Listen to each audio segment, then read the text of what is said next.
And we're back with the PCC Multiverse. My name is Gerald Glassford from Pop Culture Cosmos and Game Source. Once again, check us out each and every Friday night, 7 p.m. Eastern, 4 p.m. Pacific on the Podcast Radio Network. And if you can't get us on the Podcast Radio Network, hopefully you are downloading us as well, free of charge, each and every week. All of our shows, whether it's the Pop Culture Cosmos show or the PCC Multiverse, on a numerous array of downloading options, including Stitcher, TuneIn, podcast.com, Google Play, iTunes, the ESO network, the Tangent Bound network, the Gonna Geek network, and also as well Mixcloud.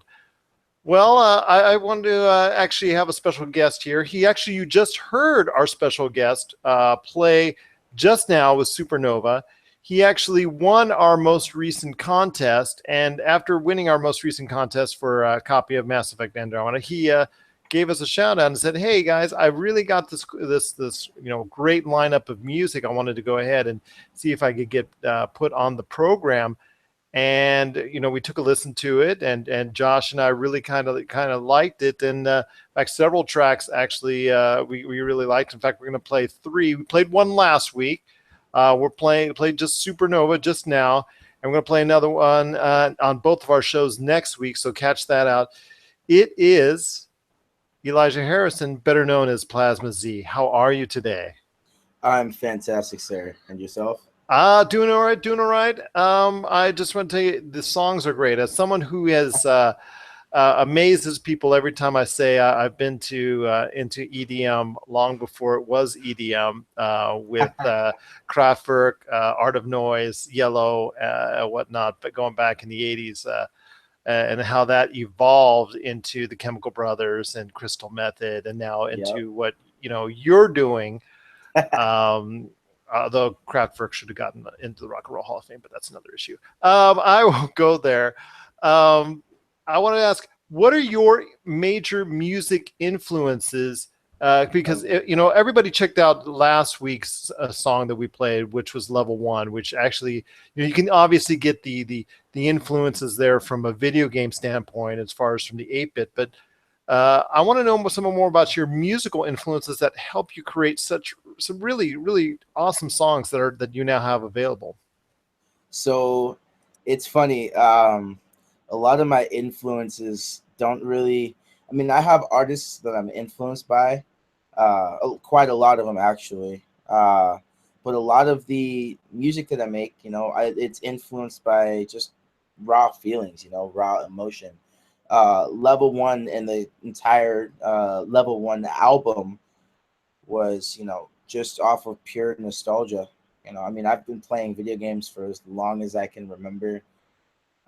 And I love jamming out to music while I play video games. And, I wanted to contribute to that experience as well as bring a new spin on it, my own spin on it.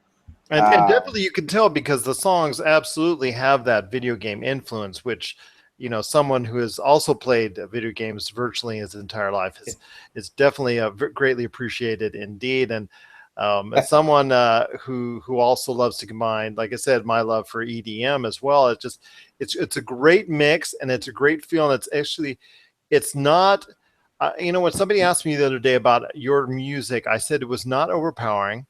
It was a nice, really easy to get into type of beat. And I wonder how do you describe to people when you're talking about, okay, when they find out, oh, okay, hey, you're DJ Plazma Z and you make all these great music, but when you're talking to people about your type of music and what kind of different flow that you have, what as far as the music and the interlay is concerned, what do you describe it to people?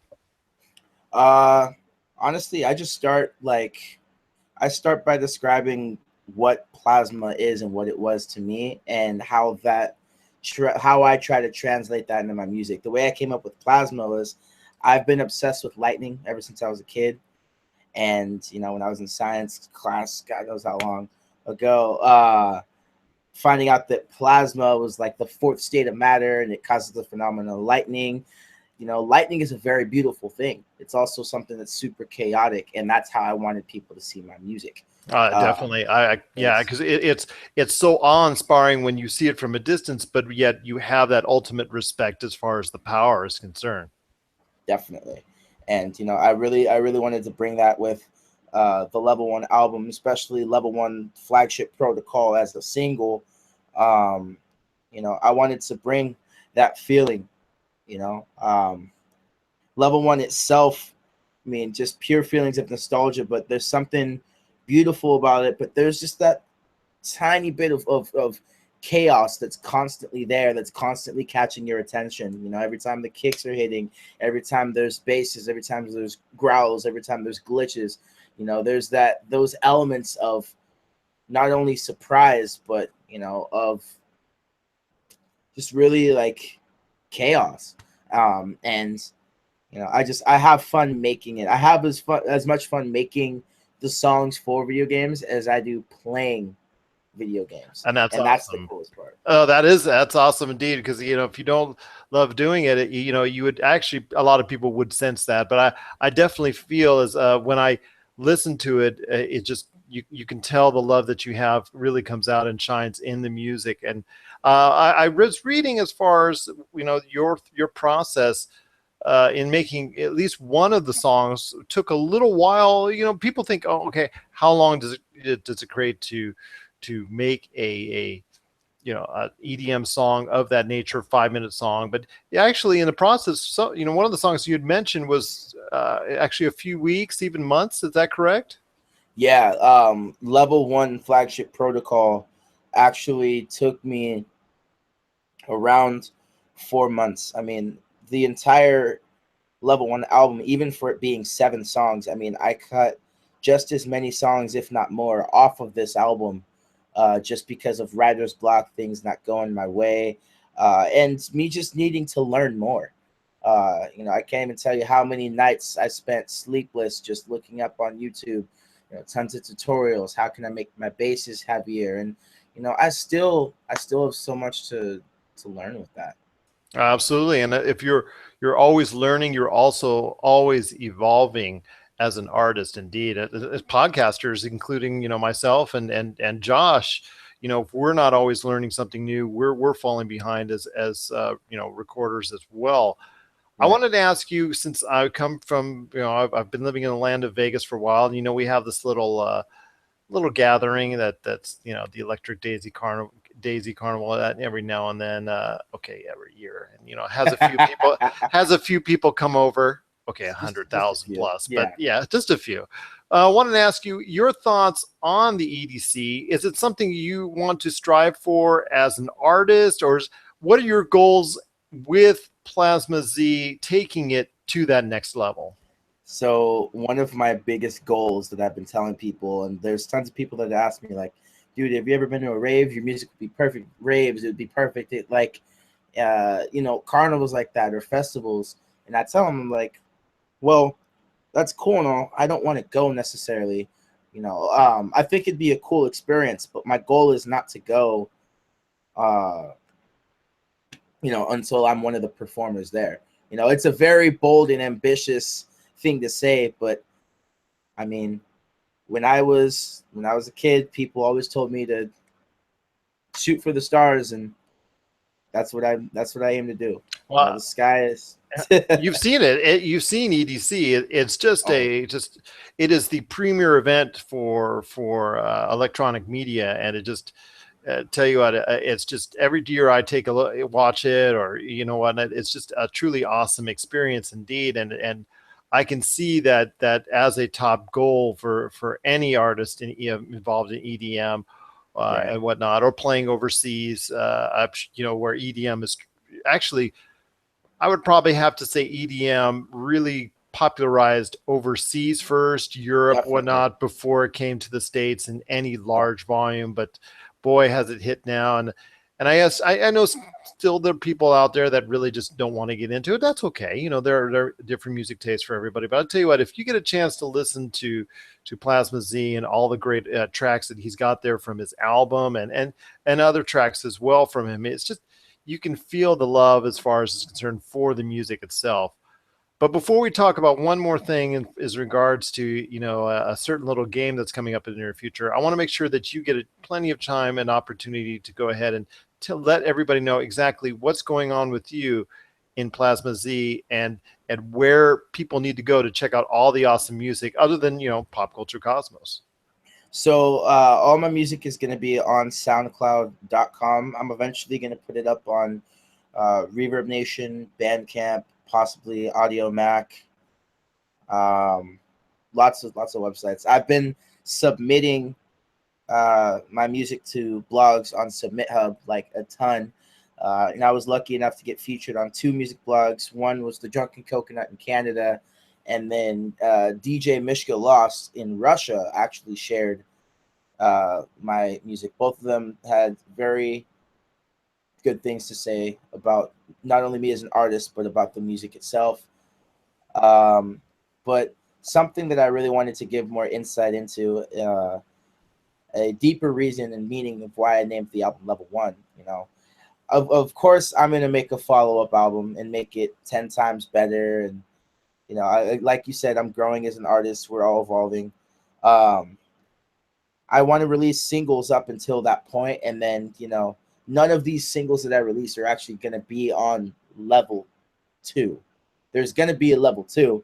But, I mean, my friend gave me the idea. He's like, so how much XP do I need to get to Level 2? And I was like, well, it depends on how many singles I can put out. So, I mean, it's a really cool project. As you said, it's a long process, and with some titles, some tracks, like you said, there's with any artist, there's always, you said you have certain times where you feel more creative than others. So it is a process indeed. So Definitely. I know a lot of people will be looking forward to Level 2, but Level 1 is pretty darn good. And I tell you what, as someone who does enjoy, like I said, the EDM scene for many, many years, I truly want to compliment you on all the great tracks you have out there.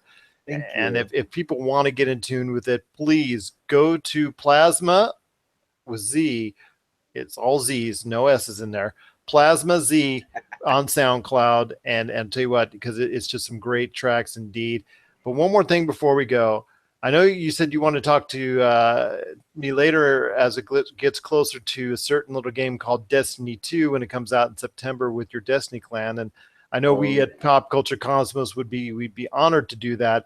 But I want to get your thoughts right now on Destiny 2, because I know you and I spoke a little bit about it, and I on a previous podcast, I did speak to Josh, who has not tasted Destiny yet, and me, who's had some time in Destiny, but didn't want to see it the whole way through. I should say after a few hours of playing it. So tell us why you're.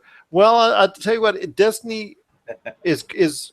I got to remember when they first came out. Destiny had a lot of problems as far as from a story standpoint. Keeping and far as if you do not have a clan together, going in it as a solo experience really was not. It doesn't grab that people that much. It's better if you do play it with a group. So tell us what you're looking forward to, and then we also spoke about the space combat as well, because I know you and I both have some aspirations that if space combat were actually involved this time around, it would be great. But tell us about other thoughts that you have in regards to what you're hoping for Destiny 2. So first and foremost, I'm going to say, just because I'm wearing the jacket, I want factions to stick around. I love Dead Orbit. I'm actually hopefully getting a Dead Orbit tattoo this year. Because, I mean, I just playing Destiny from the beginning, I fell in love with the game. It's honestly unlike any other gaming experience I've had. I mean, it's an RPG. It's a first-person shooter. You've got elements from so many different games packed in one. But, I mean, there's so many things that I don't want to say were promised, but that players definitely wished were in the game now. And that was my feeling. I feel like there was more that could have been done. That could have been done. And I mean, I think there was one or two expansions that got cut out. I mean, there was supposed to be a Cabal expansion, which that's pretty much the precursor into Destiny 2. That's where that's going, because they didn't have a chance to get in the spotlight in Destiny 1. But I mean, in terms of things I want to see in Destiny 2, one being definitely space combat. I mean, we saw it in one of the trailers. We saw it. They literally like were toying with us. Space combat was right there on the screen, and we couldn't have it. And to add, insult to injury, these ships are entirely cosmetic in this game, which still to this day bugs me. There's no customization about it. There's no controlling your ship. I mean, there would be really cool if you could fly your ship at will from a social space into a combat zone. I mean, granted, there'd be some variations of trying to do that because of PvP. You can't just fly into, a war zone like that, but fly into the plague lands for patrol or something like that, or fly onto the dreadnought, or fly to Venus at your own control. And it's not like Bungie actually has never dealt with space combat, because I think they did, even though it was linear form, they still dealt with it very well in Halo Reach, if I do remember correctly. Yes, they did, and I'm really looking forward to see whether or not they put it in there in Destiny 2. But something that is a huge topic for Destiny 2 right now is a new subclass, a new character class, where like people are spreading rumors about there being a darkness subclass, and then there's going to be possibly a fourth character class. So it won't just be Warlock, Titan, Hunter. There's going to be that fourth class in there, and no one knows what the heck that could be.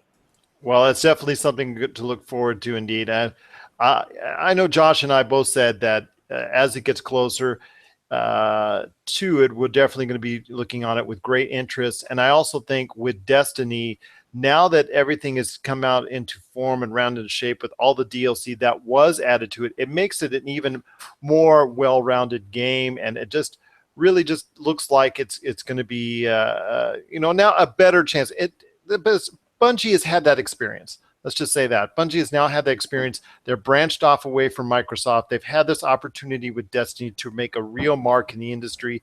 It was a little bit staggered at first, and that's where they lost a lot of consumers.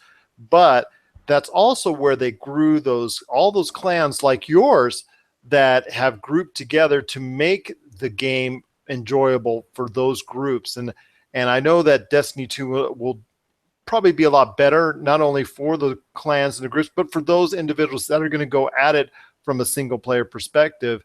And I'm looking forward to it as well, to getting back into the Destiny universe, and maybe even possibly getting the Destiny, the entire collection as a whole beforehand, just to make sure I'm up to speed on everything going on with Destiny. But definitely, indeed, looking forward to it. And as it gets closer, definitely want to get you and the entire team together to talk some Destiny 2 and your hopes as it gets closer, because I'm sure we'll know a lot more by that time, before September 8th comes around. I think it's September 8th.